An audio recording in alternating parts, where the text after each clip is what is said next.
Surprise everybody and welcome to a new episode of Surprise Guest with Pia Arcangel where, as obviously, each episode is a surprise. Ibig sabihin, bawat guest ay isang malaking sorpresa.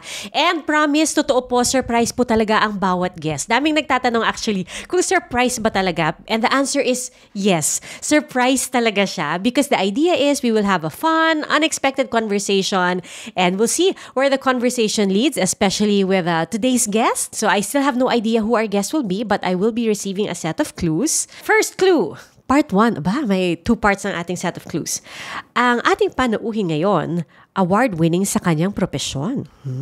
Mahigit 200,000 subscribers sa YouTube Nation at sa TikTok naman, mahigit 1,000,000. Isang triathlete. Aba, ibig sabihin mga Ironman, ganyan. Isang rider as in motor sa nagbe-big bike siguro, that yan yung understanding ko ng rider. Isang foodie at isa rin siyang teacher. Pero sino nga ba siya? Shucks, ang hirap nito ha. Parang napaka-varied ng professions.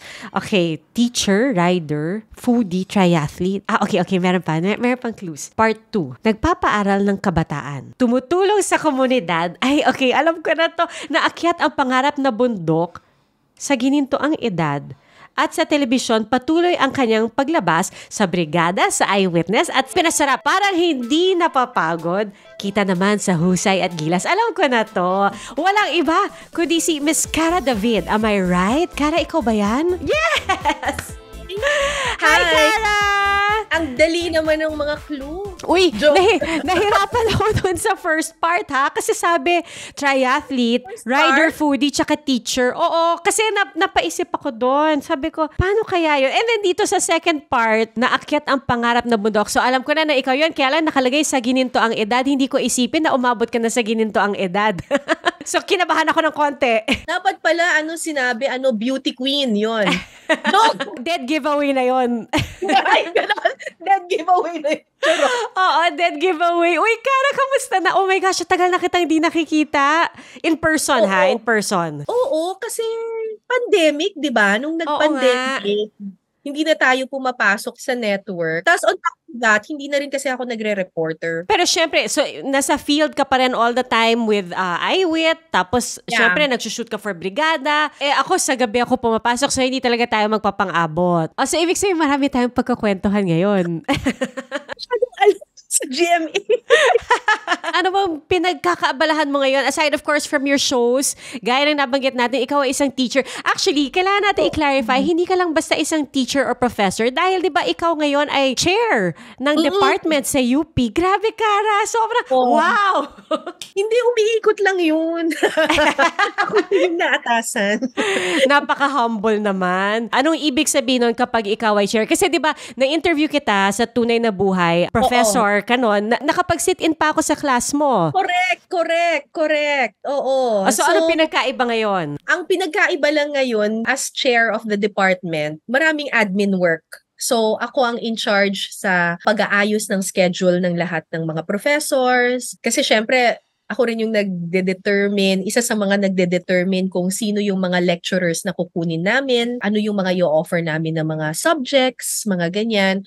Kasi syempre nagbabago naman yung media landscape, 'di ba? So hindi naman pwedeng kung ano yung tinuturo namin nung 1985 or 1990, ganyan, yun pa rin yung tinuturo namin ngayon. So, kailangan mag-evolve din yung mga teachers, mag-evolve din yung curriculum namin mismo. So, ayun, kumukuha ako ng mga young journalists na interesadong magturo para magbahagi ng kanilang kaalaman sa media. So, may mga lecturers kami na mga photojournalists ngayon. May bago kaming lecturer na kukunin from the other channel na ni-recruit ko rin, ganyan. Tapos gumagawa rin kami ng iba pang mga programa para basically ma-improve yung education ng mga bata. Hindi mo naman kailangan magbawas ng teaching hours dahil meron ka ng admin work. Bawas lang ako ng 1 subject. So, we are all required to teach 4 subjects every semester. So, 3 lang yung subjects na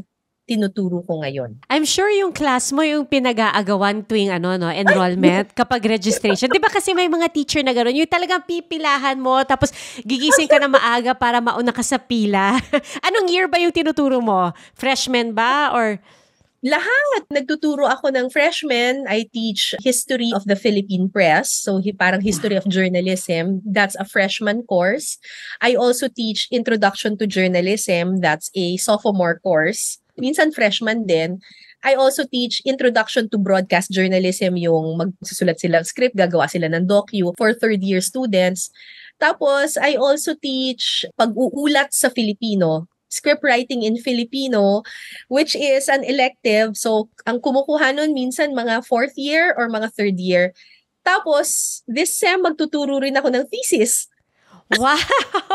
So, pang fourth year yon, pang mga graduating students. So, ano siya, from first year to fourth year. Kailangan kasi marami kang maibabahaging ituturo. Hindi pwede kasing parang one trick pony ka na isang subject lang yung kaya mong ituro. Parang nag-aaral din ako. Dati hindi ako nagtuturo ng history of the press.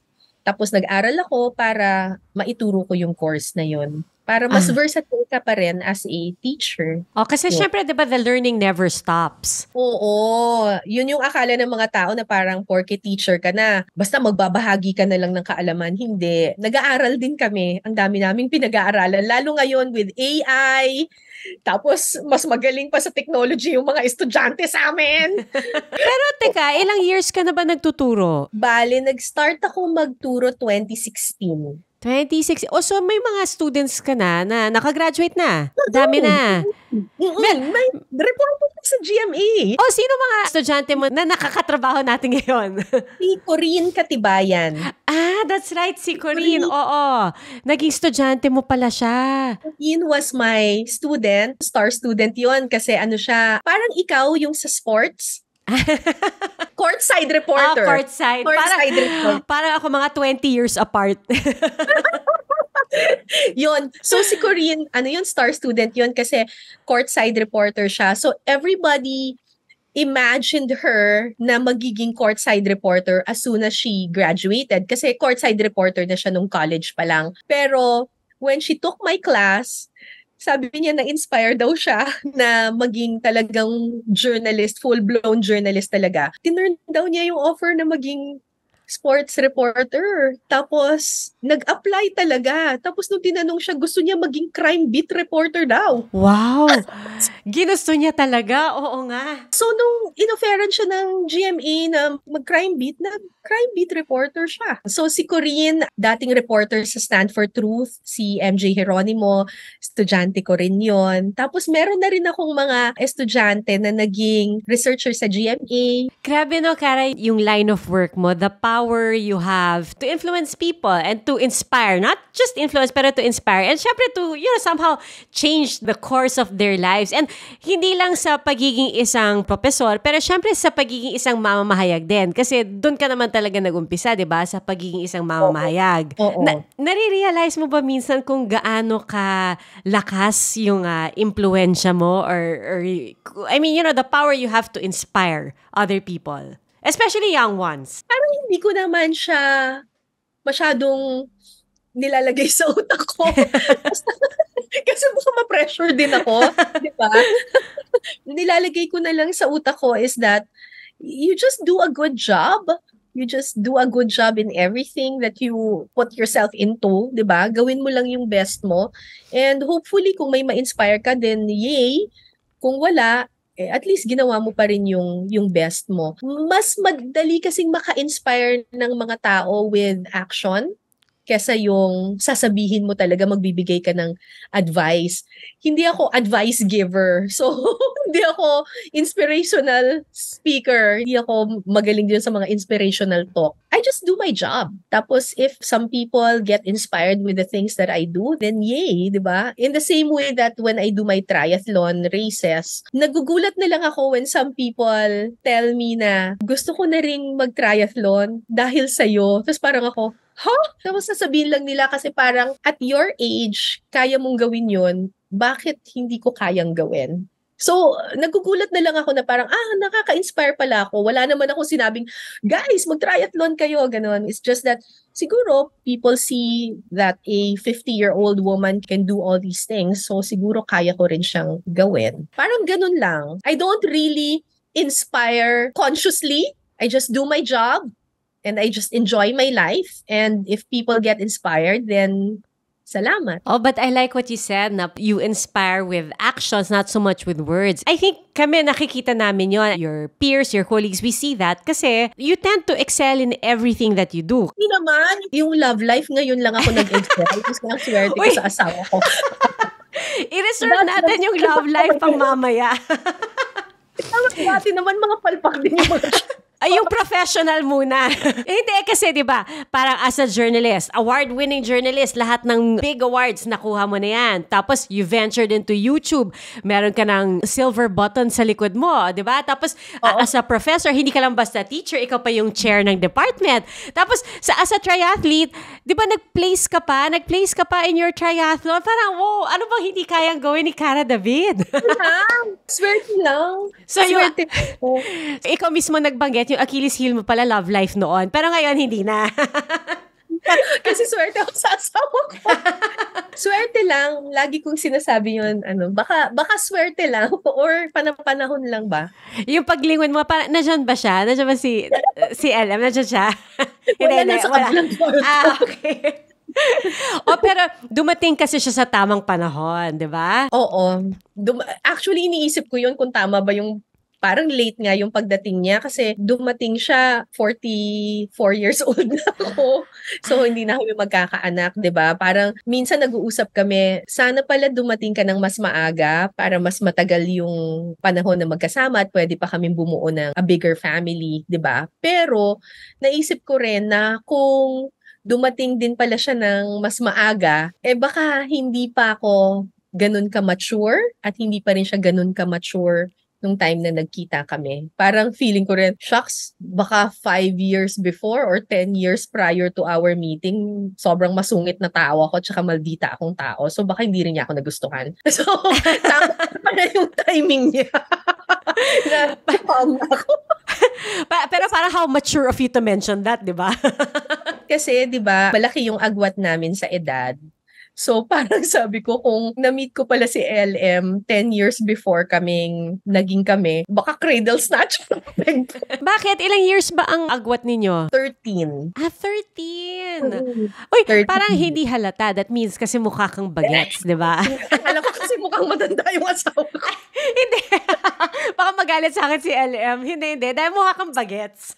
Nabanggit mo, Cara, na sabi mo parang sana maybe you would have had a bigger family. Pero kasi when you met LM, you already had Julia, your daughter. Julia. How many years of being a single mom yung pinagdaanan mo bago mo nakilala si LM? Si Julia was, I think, already 19 years old. Okay. Mga college age na. Hindi. Actually, nung na-meet pala niya, tama, 4th year high school na si Julia. Okay. Nung na-meet niya si LM. Nung dumating si LM sa buhay namin, 4th year high school na yung anak ko. Actually, nung nag-college entrance exam si Julia, nung pumasa siya sa Ateneo, it was the night before our wedding. Tumawag si Julia, tapos sabi niya, pumasa siya sa Ateneo, tapos nagkatinginan kami ni LM, tapos sabi namin, shucks, sana pumasa siya sa UP kasi ang mahal ng tuition. Sabi namin, yeah. Tapos parang a week later, kasal na kami. So, on the honeymoon, doon na namin nalaman na pumasa ng UP si Julia. So, nakahinga na kami ng maluwag. So, na-enjoy mo yung the rest of the honeymoon? Yes! Na-enjoy ko na. Sabi ko, salamat. May pera pa tayo pang honeymoon. Pwede pa mag-shopping. Enjoyin natin ito. Do you think those 19 years of being a single mom, did it help you? Parang, syempre, I'm sure somehow nakatulong yun dun sa process of maturing. Parang nga, nung the time na nagkakilala kayo ni Ellen, parang you said you were sort of a different person by then. Oo. Actually, nung kinasal kami ni LM, ang Bible verse namin is, there is a time for everything, yung Ecclesiastes.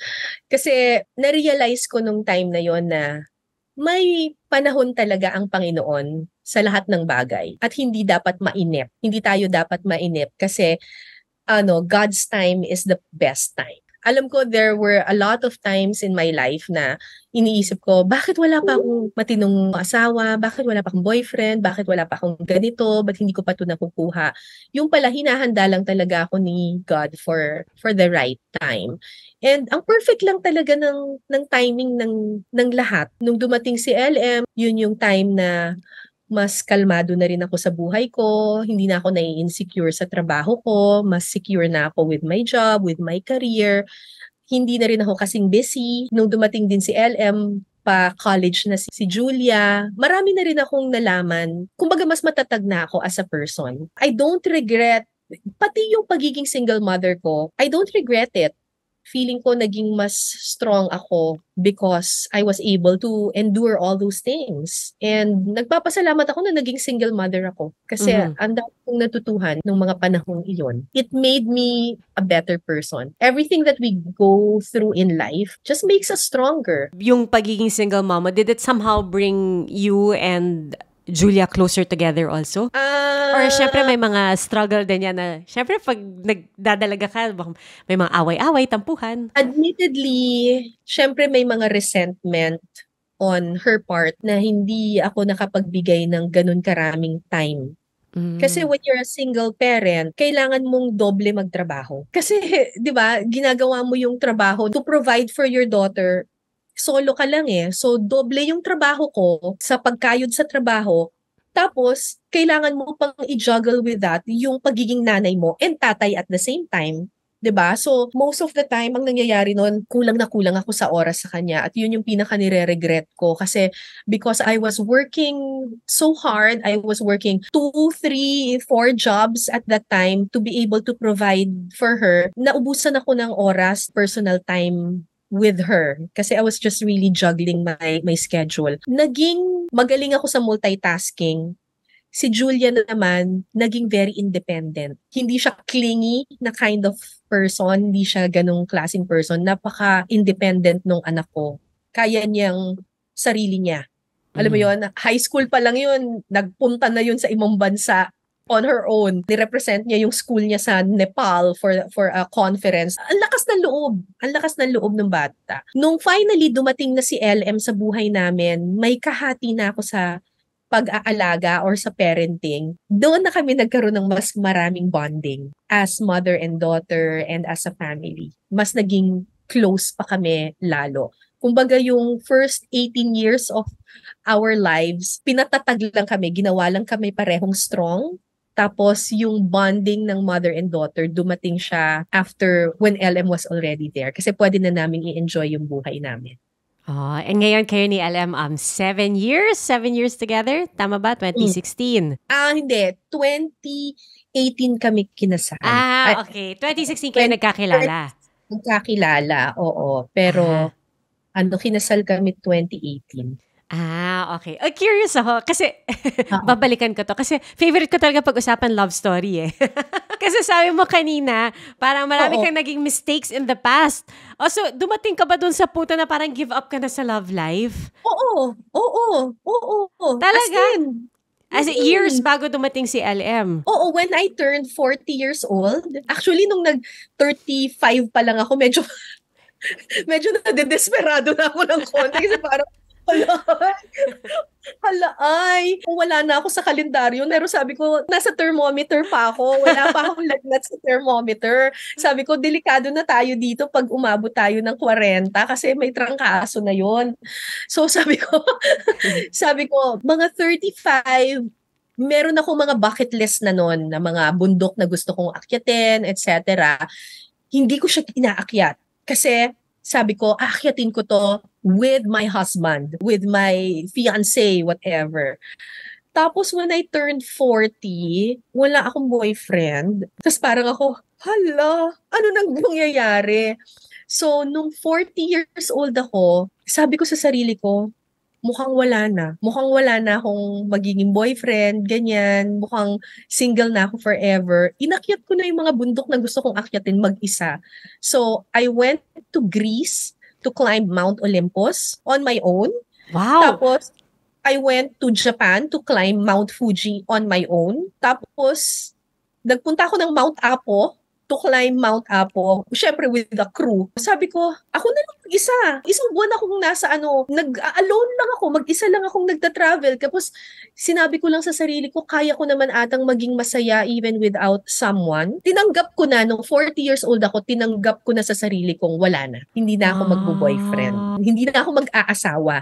As in, mamahalin ko na lang yung sarili ko. I will complete myself na lang. Ganyan. Hindi na ako you complete me. I complete me na ako.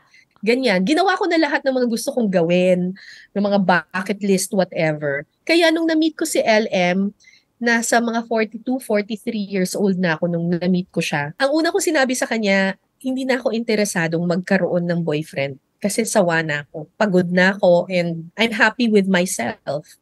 Tapos, nagulat ako na ang sinabi niya sa akin, pwede mo bang bigyan lang ako ng chance na patunayan sa'yo na okay pa rin merong kasama, but you can still be yourself. Ay, shucks. Ang sweet naman ni LM. Grabe. Sabi ko, okay, sige. So sabi niya, pwede bang liligawan talaga kita at ipuprove ko lang sa'yo na just give me a chance na pwede mo pa rin namang i-enjoy ang sarili mo and you can still do the things that you want to do. You're still free. Pero meron ka lang kasama na kumbaga, kasama mo lang, baka ma-enjoy mo rin naman. Shucks. Sabi ko kasi, sanay na kasi ako noon na nanonood ng sine mag-isa, na nagta-travel mag-isa, sanay na ako dun eh. Tapos sabi niya, hindi naman kita pipilitin na mag-travel kasama ko eh. Sabi niya, pero baka lang maisip mong fun din naman at may freedom. So sabi ko, sure, sige. So nung nagliligawan kami ni LM, nakakatawa kasi hindi ko siya binibigyan ng oras. So sabihin niya sa akin, pwede ba tayo magkita? Magsiswimming ako eh. Sabi niya, so, saan ka magsiswimming? Sa celebrity sports? Okay, anong oras? Ganitong oras. Sabi ko, kung magsiswimming ka rin, edi magkikita tayo. Tapos, sabi niya, sige tingnan ko. Gumanon siya. So, nagsiswimming ako, nagte-training ako ng swimming.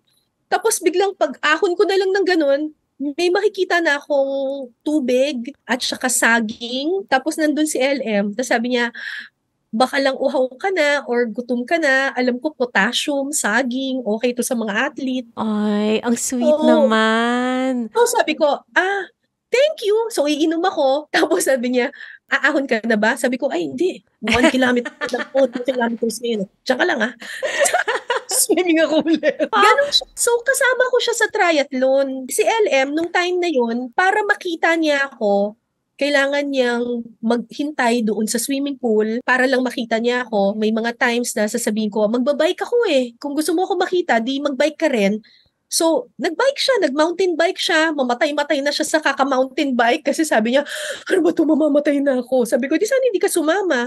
Sabi niya, hindi makikita. Paano i-prove sa'yo na okay akong tao? So, nag-bike din siya, nag-aral siya mag-swimming. Yung tatanong ko kung nag-swimming na rin ba siya? Lessons din siya. Nagja-jogging kami sa UP. Nung time na yon nagte-training din ako to be a lector sa church. Alam niya na ganitong oras may mag-serve ako sa simbahan. So, nandun din siya. Makikita mo na magsisimba rin siya. Yung ganon. Wow. Pag may time, sasabihin ko, sabi niya, nasan ka? Sabi ko, magsisimba ako. So, pupunta rin siya. Magsisimba rin siya. Tapos tinanong ko nga, religious ba siya talagang tao? At ba't siya nagsisimba? Sabi niya, hindi. Kasi favorite part ko yung ama namin, mahawakan ko yung kamay mo. May ulterior motive pala siya. Niya, sasama ako sa lahat ng misa na nandun ka. Kasi mahahawakan ko yung kamay mo sa ama namin. Ay, wow. Yun pala style doon. Oo, yun ang style doon. Tapos, diba? Naging triathlete na rin siya? Nagko-compete na rin siya? Okay. Bike. Pero nasasama ko na siya sa biking. Tapos itong, just a few months ago, nakasama ko na siyang nagbike ng 200 kilometers. Grabe ka, 200 kilometers. Grabe. Sa biyahe nga ng kotse or bus, parang ahaba na ng 200 kilometers. Sa bike pa. Oo, diba? Yung 200 kilometers, yun? Subic hanggang sa dulo ng Zambales, Masinloc. Grabe. Tapos babalik ka. Kasi 100 lang yung papuntang Masinloc. Tapos babalik ka. Round trip. Start kaming magbike mga 4 a.m., 3 a.m., tapos nakabalik kami mga 4. So parang mga 12 hours na biking. Grabe, Kara, nakakabilib ka talaga. Kaming dalawa yun. Kaming dalawa na. Pero may mga ano naman yun, may mga rest stop yun. Oo naman. Okay. Every kilometers. Okay. At least meron naman. Apat lang. 4 na stop lang yun. 4 na stop. Pwede kang bumaba para kumain. Oo. Tapos bike ka ulit. Tapos pwede ka namang tumigil kung gusto mo. Okay. Teka, nakaakyat na kayo ng bundok na magkasama? Bago pa kayo kinasal. Di ba sabi mo kanina at the age of 50, parang at the age of 40, meron ka ng bucket list. And then, 50th birthday mo pala this year. Yeah. Oo. It's your golden year. So, meron ka pa bang dinagdag dun sa bucket list?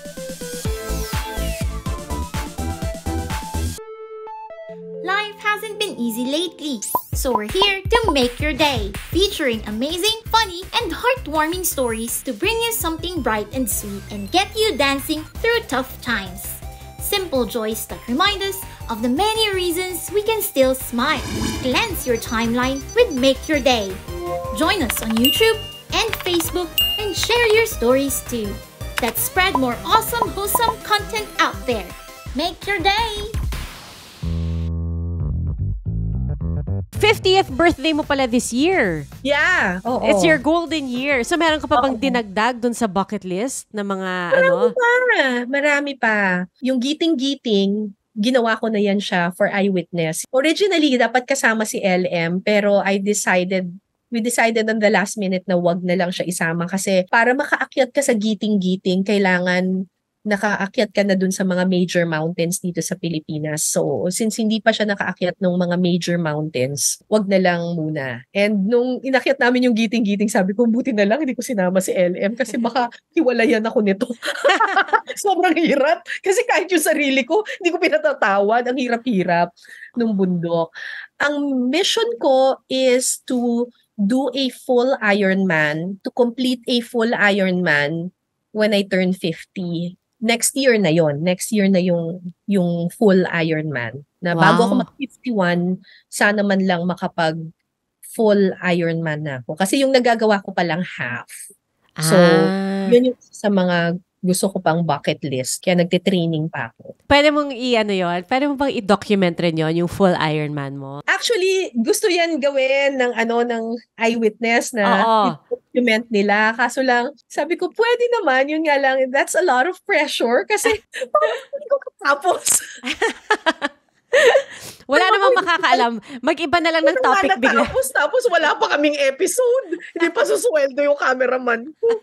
Sabi nila, kaya nga tatapusin mo talaga siya. Kasi kung hindi tayo lahat sa sweldo. Wala kang choice. Oo. Yun yung motivation mo. Oo. Ang inspiration ko si Rafi Tima. Nako, isa pa yun rin kasi, pag nag-Ironman yun, full ang ginagawa niya, di ba? Oo, ang ginagawa ni Rafi Tima ay full Ironman na si Rafi sobrang lakas lang ng loob na hindi nagte-training. Alam mo yun, sobrang konti lang ng training ni Rafi pero gagawin niya talaga yung full Ironman. Iba yung level yung endurance ni Rafi Tima. Ako talagang paghahandaan ko siya kasi hindi ganun kalakas yung endurance ko. Medyo mahaba yung full Ironman. I mean, yung 42 kilometers na run. Kasi isang buong marathon na yun. So, nag-marathon ka na, tapos magbabike ka pa, tapos magsiswim ka pa. Di ba? So, meron kang 4 kilometers na swim, tapos meron kang almost 200 kilometers na bike, tapos 42 kilometers na run. Grabe. Iniisip ko pala napapagod na ako. So, nagsa-start siya ng mga 6 o'clock or 7 o'clock in the morning, tapos nakakauwi ka na ng mga 7 p.m. Ganun siya. So, yun, mga 12 oras kang tumatakbo, nagsiswed-bike lang. Tapos, may time limit siya. So, ako yun yung worry ko na, alam ko kaya kong tiisin, pero hindi ko alam kung kaya kong ma-beat yung time. Yun yung problem, time limit. Kasi parang may cut-off din yan, di ba? May cut-off siya every leg. Wait, nabanggit mo, Kara, na like kung wari nung umakyat ka ng bundok, kasama mo syempre yung team mo sa eyewitness. So, Grabe, ibig sabihin, yung team mo sa Eyewitness, talagang sanay rin silang umakyat ng bundok. Parang, so totoo yung sinasabi nila, parang mahirap maging kasama si Cara sa shoot kasi kailangan mong gawin lahat ng ginagawa ni Cara. Kailangan mo sabayan. Tapos dala mo yung camera. Oo, may bit-bit ka Mas pa. mahirap yung ginagawa ng cameraman. Oo. Lagi ko yung sinasabi yan na parang kung nagagalingan kayo sa mga host at mga reporter, mas magalingan kayo dapat sa mga cameraman. Kasi lahat ng ginagawa namin, ginagawa nila na may hawak na tripod at camera. Wait, ilang years ka na ba nag-eyewitness? Nag-start ako 2002. 2002? Naalala mo pa ba first ever story mo sa Eyewit? Mindoro, Gamu-Gamu sa Dilim. Yun yung Yun title. yung first mo? Di ba award-winning rin yung Gamu-Gamu sa Dilim? Oo, yung... Grabe naman, Cara. First story mo pa lang, may award na agad. Swerte lang. Yun pala first mo. And then now, the best part about it is, hindi, parang, you continue to do Eyewitness, tas nag-diversify ka na, di ba? Meron ka ng social media, you have your own YouTube channel. Tas ang galing ng YouTube channel mo kasi naaliw ako dun sa concept na parang nagtuturo ka pa rin. And parang swak na swak siya sa personality mo, sa image mo. What gave you the idea na mag-umpisa ka rin ng sarili mong YouTube channel? Kasi di ba nung pandemic, nag-shift to online learning lahat ng tao.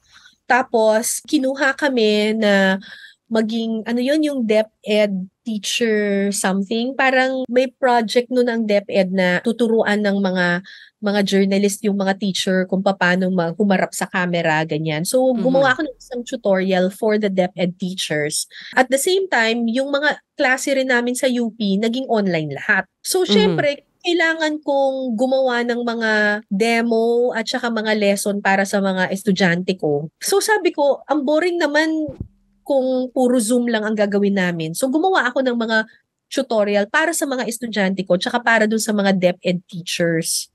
Tapos, naisip ko parang sayang. Ang makakapanood lang nito yung mga estudyante ko lang. So, sabi ko, i-upload ko kaya sa YouTube. In-upload ko yung mga first 2 episodes. Tapos biglang, ang daming nanonood. Yun. Tapos natuwa na ako na parang, ang daming nanonood. Tapos ang daming nang nagre-request. So sabi ko, sige, edi yung mga lecture ko sa students ko, upload ko na lang doon, 'di ba? So in-upload ko na siya. Tapos hanggang sa ang dami nang humihingi ng kung ano-ano, naubos na ako. Tapos napagod na ako kasi nung pandemic wala namin kasing ginagawa, 'di ba? Tapos nandito lang rin si LM sa bahay kasi wala siyang barko. So, si LM ang naging cameraman ko. So, siya yung nag-shoot for me. Tapos si Julia, tinutulungan ako sa graphics, sa editing. Naging bonding moment ng family namin. Natigil lang kasi nung bumalik na yung mga trabaho natin sa TV, hindi ko na masyadong naasikaso yung YouTube channel. Oo. Hindi na ako nakapag-upload. Sorry sa mga followers. Pero pag may time, 'di ba, maibabalik din siya. Nakakagawa ako. And then, syempre, aside from, so meron ka ng Eyewitness, meron kang Brigada, meron kang Pinasarap also. Doon sa Pinasarap, medyo nag-shift ka ng konti, di ba? From the usual human interest stories or hard news, di ba? Naging parang culinary expert ka. And alam ko na nag-aral ka pa ng See, parang yan yung tatak Cara David. Hindi pwedeng gagawin mo lang na half-half. Kailangan, kung mag-food show ako, kailangan ko mag-aral ng culinary. Sa Center for Asian Culinary Studies, CACS, kay Chef Jean Gonzalez, nag-aral talaga ako. As in, course talaga. As in... Dahil sa show? Oo, dahil din sa show. Kasi parang na-insecure na rin ako na mag-i-interview ako ng mga chef. Tapos nagluluto sila. Tapos parang syempre kailangan i-annotate mo yung sinasabi, di ba? Tapos ang sinasabi ko lang, ayan, so nagigisa na tayo. Parang ulit-ulit yung sinasabi ko kasi hindi ko naiintindihan yung cooking process. So, nag-suggest sa akin si Chef Jean Gonzalez na parang kung gusto mong maging mas matalino, kahit kaunti man lang yung show mo or gusto mong i-level up yung show mo, i-level up mo rin yung knowledge mo. And that way, matuturuan mo rin yung mga, alam mo yun, mali-level up yung show. It's not just a cooking show, it's not just a food show. Parang it's something na may matututuhan ka. So, nag-aaral ako sa culinary school. Okay naman siya kasi natulungan niya yung show. Nagkaroon ako ng segment dun sa show na ako naman yung nagluluto. Gano'ng katagal yung course? Ano yun parang 15 Saturdays. Grabe, 15 Saturdays. Hindi yun basta-basta ha. I mean, 15 Saturdays, tas meron ka pang ibang sinushoot. May iba ka pang work. Oo. Tapos, dahil doon na nag-culinary school ako, yung father ko, sabi niya, wag na tayo magkusinera. Ikaw na lang. So ngayon, ako nagluluto sa bahay namin. Wala na kaming kasambahay na nagluluto. Ako na talagang gumagawa ng lahat.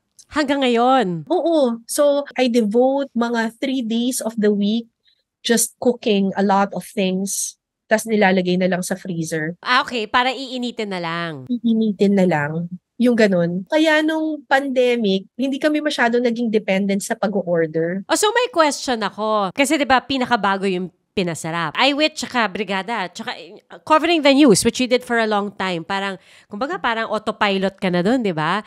So, ano mas mahirap para sa'yo? Yung maging isang foodie or maging isang documentarist? Mahirap pa rin yung eyewitness. Yung Pinasarap is my rest. It's my fun day. As in, pag magsushoot ako ng Pinasarap, ito yung day na parang ang gaan-gaan lang. Ang lalagay ko lang sa utak ko, i-enjoy ko lang tong araw na to. Kakain ako ng masarap. Pag sinabi kong masarap, masarap talaga yon. O kaya nga gusto nilang pinapanood kasi alam nilang hindi ka magsisinungaling. Ano ba yung mga weird na pinakain sa'yo? Kung ano-ano. Lasagna pero ang laman ay laing. Pasta, tapos ang sahog ay balot. Balot sa pasta? Oh, weird. Oo nga, weird nga yun. Yung sisiw mismo? So, sobrang weird nun. Pasta, mahilig din ako sa balot, pero parang together. Oo nga. Okay. So, alam na namin yung challenges mo sa Pinasarap. How about sa iWit? Ano yung mga pinaka-challenge para sa'yo? Kasi parang dami mo na nagawa sa iWit. Umakyat ka ng bundok, sumisid ka sa malalim. Actually, yung pinaka-challenge. Ang pinaka-challenge doon, yung ang tagal na kasi ng show, ang dami nang nagawa. Tapos, how do you come up with something na hindi pa nagagawa ng iba? Yun, ang hirap nun. Mm-hmm. Ang pinaka-challenging sa eyewitness, yung thinking of a topic. Ayaw mo kasi nasabihin na, ay, napanood ko na yan. Pinakamahirap sa eyewit yung yun, pag-iisip ng topic. I'm sure you've been asked several times na ano favorite mo, what are you proudest of, what was the hardest. Ang question ko is, ano pa yung gusto mong gawin? Ano pang gusto ko gawin? Sa dami, no? Ano nga ba? Siguro kung bundok, I think the last mountain in the Philippines na hindi ko pa naaakyat na kasama sa bucket list ko is Mount Halcon, Mindoro. Parang merong mga bundok sa Pilipinas na mahirap akyatin and kasama dun yung Mount Halcon. I've also, never pa ako nakaakyat ng Mount Pulag, pero okay. yung Mount kasi ang dami ng mga journalist na umakyat doon at ginawa na nila ng docu. So, hindi ko na pwedeng gawa ng docu sa eyewitness yon. For fun na lang yun. Oo, for fun. Actually, niyayaya ko pa yung asawa ko na kung pwedeng, sa 50th birthday ko, umakyat na lang kami ng Mount Pulag. Ang saya naman ng 50th birthday. Ang saya ng celebration. Kailan ba birthday mo? Sa September 12. Ay, lapit na nga. Lapit na. Oh, hindi pa siya pumapayag. Hindi ko alam kung ano pang pwede namin gawin sa eyewitness, pero we have to come up with a documentary every month, and minsan nauubusan na rin kami talaga ng topics. Oo nga. Ano ba para sa'yo kumbaga nakakalokang nagawa mo na for a story? Na ayaw mong ulitin? Ayaw ulitin? Oo, something na nagawa mo na, ayoko na ulitin yan. Siguro yung kumain ng daga. Oo nga. Ayoko nang ulitin yun. Oo nga. Ano yung inihaw? Iba-ibang klase ng daga. Parang merong sisig, merong inihaw, merong adobo, iba-iba. Tapos may kaldereta. Shucks! Kung ano-anong klase. O, para pumunta kami ng Isabela, tapos, ayun, kumakain ng daga yung mga tao doon. Mostly, farming community siya. So, sinasabi nila na malinis naman tong daga, kasi, naman to, dagang bukid, ganyan-ganyan. Ayoko ko na talagang ulitin yun. Tama na po. Tama na po yung isang beses. Oo nga. Uy, pero Kara, nakakatuwa to see na parang approaching the age of 50, parang we see how you really really embrace life, diba? With so much passion, so much joy, so much fervor. Kasi usually, diba, parang may mga ibang tao, pag parang habang they reach a certain age, kumari ganyan, 50, golden, parang mga milestone age, parang ang sinasabi lang nila, ay, tanda-tanda ko na, ganyan. Tapos they tend to slow down. Pero parang wala akong nakikitang bakas na ganun sa'yo. Hindi pwedeng tumanda at saka mag-feeling matanda. Kasi ang bata na kasama ko. May motivation ka pala. Dapat always young. Eh, di ba sabi nga nila, age is just a number? Lalo kang tumatanda kapag wala kang ginagawa. Pag masyado mong iniisip na matanda ka na, ganun. Ako, ang mantra ko ay to keep looking young, my mindset in life has to be of a young person as well. Maging healthy tayo, mag-exercise, mga ganyan. Huwag masyadong punuin yung buhay ng problema, di ba? Enjoy mo yung buhay. And important rin siguro to surround yourself with the right people, no? Kasi may ibang tao, pag kasama mo, parang feeling mo tanda-tanda mo. Pero pag may ibang tao, pag kasama mo, parang feeling mo bagets ka rin. Oo, tsaka kailangan laging maging masaya. I-challenge mo yung sarili mo. Pag nagsasawa ka na ito na lang ito yung ginagawa mo, hanap ka ng bago, bagong learnings, yung ganyan. Hindi rin ako naniniwala dun sa yung, kasi ito yung generation ko, so yung bagong technology, hindi ko na yan i-embrace kasi masyado na akong matanda for that. Hindi pwede. Kaya ako, nagtitiktok ako. Bakit? Yung mga bata lang ba pwede mag-TikTok? TikTok din ako. Aaralin ko rin yan kasi baka ituro ko rin yan sa mga estudyante ko, di ba? So, i-embrace natin yung kung ano man yung mga pagbabago ng buhay para sumabay tayo dun sa panahon. Kaya may bago akong bansag, Queen of Potential Sound sa TikTok.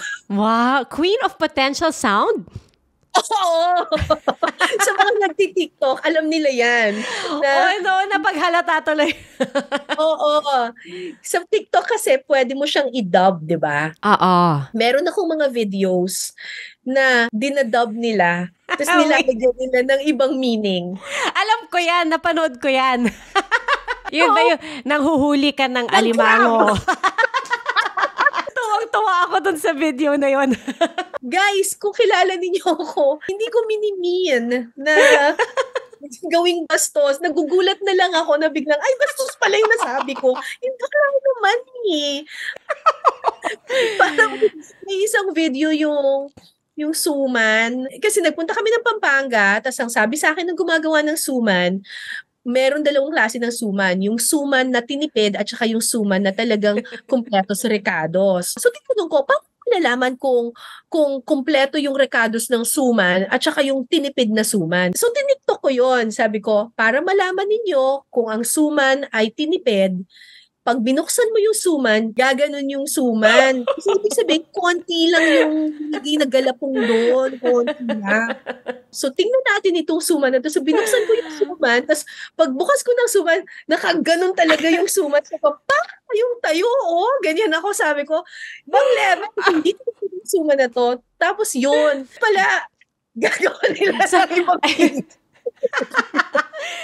parang pinapakinggan ko pala, natatawa na ako. Hindi kasi usually pag nagsushoot kami ng pinasarap, ganun lang ako, talagang spontaneous. At saka, I also make it a point na pag titikim kami ng food, hindi ko pa siya natitikman talaga ever. Tsaka walang take two.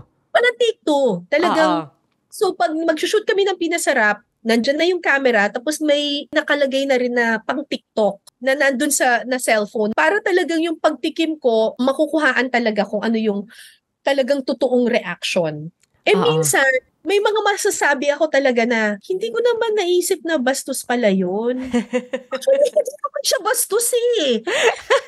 Ginawa na lang ng ibang meaning. Pero wait, Kara, nakakatuwa tong kwentuhan natin, tong usapan natin. Kung nga lang tayong gagawin, baka pwede pa natin pahabain to. Pero anyway, before we wrap things up, may inihanda tayong pag-game.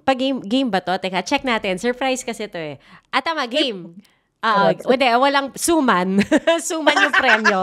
Suman na hindi tinipid. Okay, so ang game na to, basahin ko ha. Filipino tongue twisters as stories. Dahil madalas na YouTube content mo, yung tungkol sa Filipino language, diba? Yun yung mga talagang YouTube content na talagang millions of views. 'Diba? Ang gagawin mo, babasahin mo yung mga tongue twisters in your signature docu voiceover voice, and then short kwento lang kung may nagawa ka ng story na ganito. Okay? So, sasend namin sa'yo dito sa chat box. Tama sa amin kung meron ka na bang nagawang storya tungkol dyan. Okay? So, usong-usong salo-salong ulitin ko.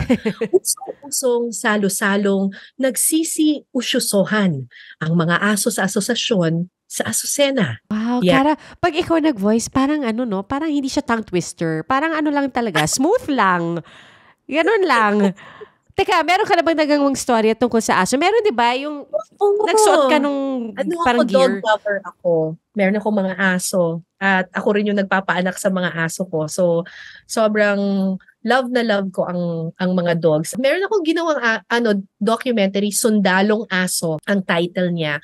Tungkol doon sa mga canine dogs. Have you ever wondered kung saan sila napupunta when they're already old? I remember that documentary that you did. Oo. Kasi the canine dogs, itong mga canine unit, sundalo sila eh. Di ba?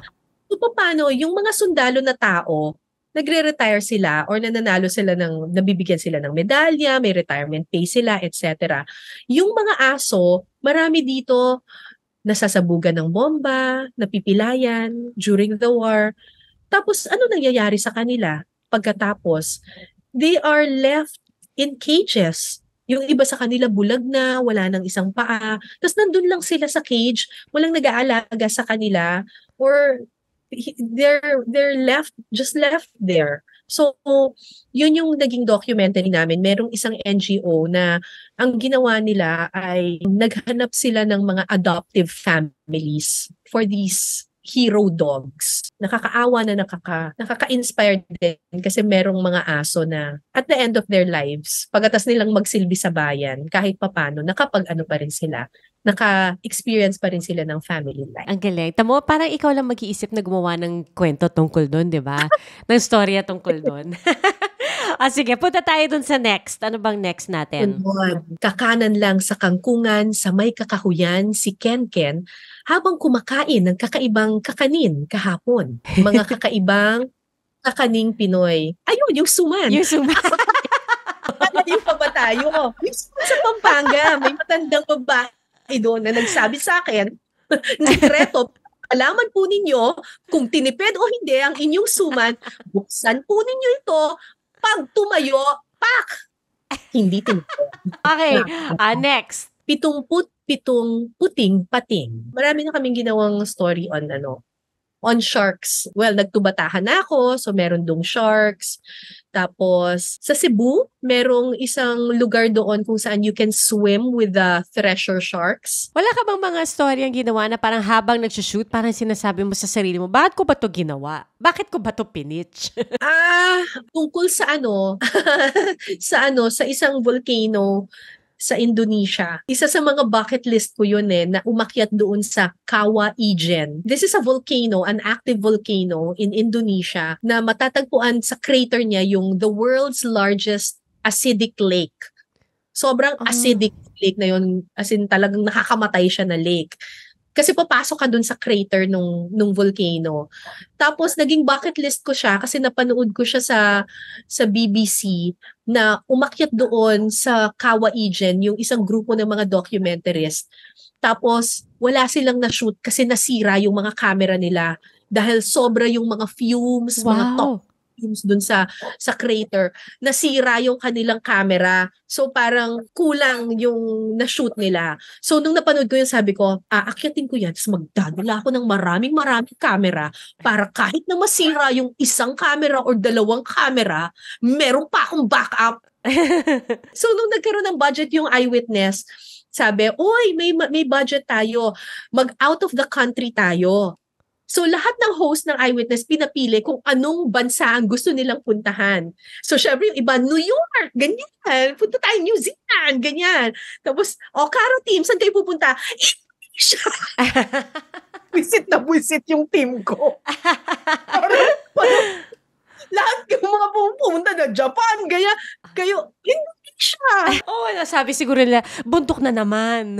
Bundok na naman, tapos yung bundok na to, sobrang toxic yung fumes. So imagine, umaakyat ka ng bundok, pagod ka na hingal ka pa, tapos naka-gas mask ka. Kasi may sulfur and toxic fumes para kang tinitear gas habang umaakyat ka. So, hirap ka ng huminga, tapos masakit pa sa mata mo kasi para kang nakakalanghap ng tear gas. May times doon na parang feeling mo mamamatay ka na talaga. Kasi sobrang di ka na makahinga kasi parang ang tinitear gas ka forever. Tapos yun yung time na sabi ko, bakit ko ba naisip kasi ito? As in, sobrang toxic nung fumes doon na yung kwintas na binigay sa akin ni LM. Sabi ko, tatanggalin ko siya at ilalagay ko lang siya sa tissue tapos ipapacket ko lang siya kasi baka mapigtas, whatever. Pagbaba ko ng bundok, pulbos na siya. Oh no! Oh no! Ganon siya. Ganon ka toxic doon. Grabe! Pulbos na siya. Tapos yung camera namin, nasira nga. Nangalawa.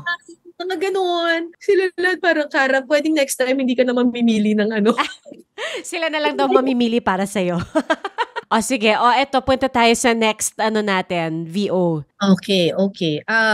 Minikaniko ni Monico ang makina ng manika ni Monica. Wala, pero yung a few months ago, may ginawa akong documentary about Pampanga sa isang town called Sulipan na famous for mga chop-chop cars.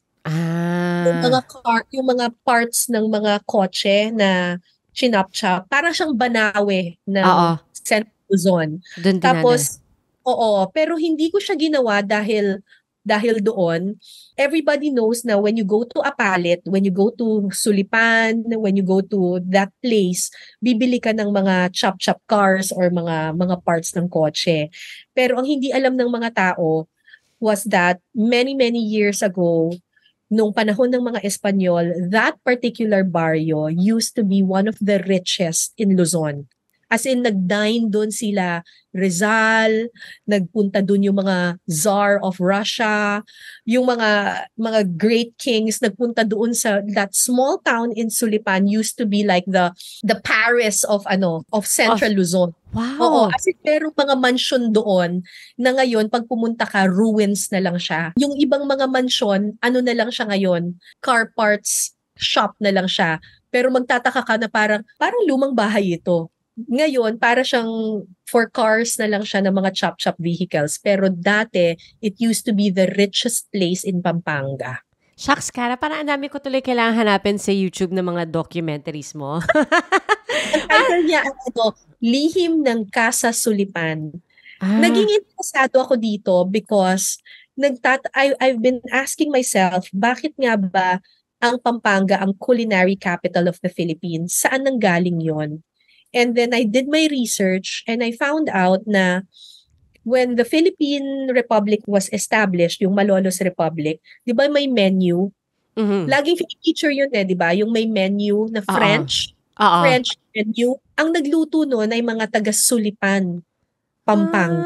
Tapos nagtataka ko, bakit marunong ng French cuisine ang mga taga-Sulipan? So nag-research, and then I found out na, shocks! The best chefs nung Spanish times came from Sulipan. And why? Yun pala, it used to be a very rich place na pinupuntahan ng mga French, pinupuntahan ng mga Spanish kings, ng mga whatever, ng mga sila Jose Rizal nagpa-party doon noon. So siya lang kanilang mga cuisine. So hinanap ko kung hanggang ngayon ba meron pa ring remnants ng Sulipan cuisine in that place. Napaka-productive ng curiosity mo, Kara. Nagiging storya, no? Nagiging documentary. Nagiging storya siya. Tapos may nakita kaming mga old recipe. Tapos dahil nag-aral ako ng culinary, tinry ko siyang iluto. Masarap? Yung isa masarap. Yung isa parang nahirapan ako kasi kailangan mo mag-bake. Talagang may pastry, gano'n. Hindi ako magaling sa baking. Pero ang social, isipin mo magluluto lang ng menudo, may red wine. Wow. May red, may brandy. Gano'n parang, walang ganun yung menudo namin sa bahay. Pasas natin, di ba? Sa nila. Sabi ko, kamatis lang. Sabi hotdog lang. Dito hindi. mismo. Okay. Nice, Yan. nice. Ang galing, ang galing. Napaka-productive ng curiosity. Ito, last. 77 puting putong, ipinirito ng puting patong papito-pito. Okay. Ba't ang ganda pag ikaw nagsasabi, no? Parang sobrang lalim, tsaka sobrang meaningful kapag ikaw ang nag-voice over niyan. Story about ducks? Meron ka ba? Wala pa. Parang pwede mo siyang i-line up for eyewitness or kaya sa brigada. Nako, Cara, thank you so much. Napaka-saya ng ating conversation. Parang kung ano-ano lang pinagsasabi ko. Hindi, ang saya-saya nga ng conversation natin. Tamo, hindi tayo naubusan ng mapag-uusapan. I mean, na-interview na rin kita before for Tunay na Buhay. Pero gusto ko yung kwentuhan natin ngayon para may ibang dimension siya. And I love what you said about how parang as you reach a certain age, as we grow older, parang hindi natin dapat iniisip na tumatanda tayo. We have to embrace life with a passion para we stay youthful. So very inspiring yun. Huwag tayong magpatali sa trabaho. Ako yun yung na-realize ko. Hindi dapat umikot ang buhay natin sa pagtatrabaho lang. Kasi yan ang fault ko eh. When I was a single mom and I needed to provide for my daughter, talagang kumayod lang ako. Tapos pinaikot ko talaga yung buong mundo ko sa trabaho lang. Mas malawak yung mundo eh. Dapat aside from work, meron ka pang ibang ginagawa sa buhay mo. Kasi hindi dapat dinedefine ng trabaho mo ang iyong buhay. Work-life balance, di ba? Yun ang tawag nila. So, dapat ma-enjoy mo yung trabaho mo, pero dapat din yung trabaho mo, bigyan mo ng time yung sarili mo na pagkatapos ng trabaho, meron ka pang ibang buhay pa outside of work. So beautifully said, Cara. And the best part about it is, di ba sabi mo may work-life balance, pero hindi, in your case hindi nasasakripisyo yung kalidad ng trabaho mo, di ba? It's still there eh. Parang it still has that power to inspire, that power to change things. Parang ikaw yung tipong kapag nandun ka sa klase mo, parang ayaw mo nang umalis after class. Parang gusto mo magstay lang, tapos kausapin mo si ma'am. Ang mantra ko yun nga yung parang dapat meron ka pang buhay pagkatapos ng trabaho. Subukan mo ring gawin na yung trabaho mo, lagyan mo siya ng buhay. Huwag mo rin siyang isiping, this is just work. So ako, whenever I do eyewitness, I give my all. Ini-incorporate ko rin yung buhay ko dun sa trabaho. Pag nagpipinasarap ako, lahat ng life experiences ko, nilalabas ko rin doon. Pag nagtuturo ako sa klase, hindi lang ako nakastick doon sa syllabus namin. Lahat ng nangyari sa buhay ko, all my life experiences, ilalagay ko rin doon. So, I give a part of my life to my work, pero at the same time, my work does not define my life. It's just a part of my life. You breathe life into your work. Para masaya. Para masaya at saka para talagang, ayun, tas in everything that you do, excellence lang. Gawin mo ang lahat kahit gaano kaliit na bagay yan. Pag magluluto ka ng sinigang, the best sinigang na. Karirin mo na, te. Diba? Karirin mo na. Kung may sampalok ka dyan, gawin mo with sampalok. Diba? Karirin mo na.